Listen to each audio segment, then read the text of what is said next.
අර අහලා තියෙනවද නාරදටයි දේවාලටයි වෙච්ච ඔය ගෙවල් වල කියනව නේද වෙලාවකට හාමුදුරනේ කරපු දෙයක්වත් නැහැ කියපු දෙයක්වත් නැහැ බුම්මගෙන ඉන්නේ කියලා කියන්නේ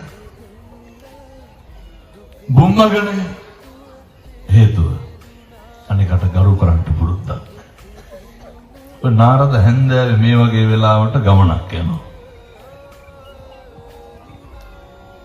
අම්බලමක නවතිනවා අම්බලමේ ලයිට් නැහැ මොනවාද එළිය නැහැ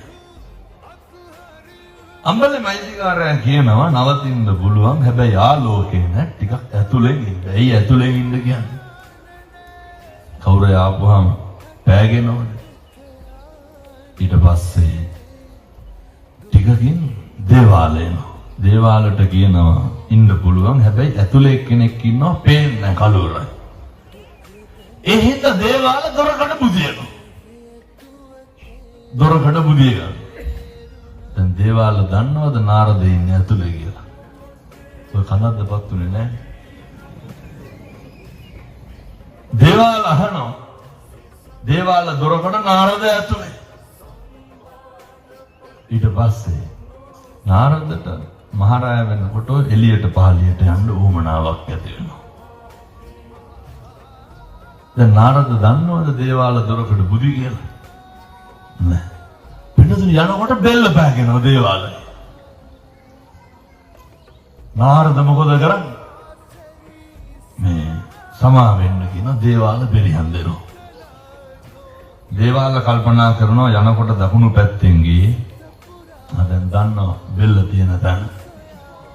එනකොට අනිවාර්යෙන් ওই පැත්තෙන් ඇවිල්ලා ගිරිය පාගනවා මැරෙන්න.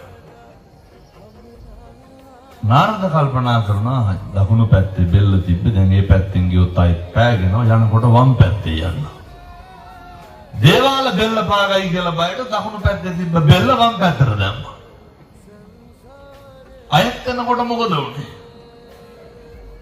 එලෙසම බෙල්ල පෑගුණා. දැන් කියමු බලන්න කවුද වැරදි? ගෙවල් වල ඔය වගේ වුනේ නේද වෙන්නේ? ඇහිලි බැහිලි නෑනේ.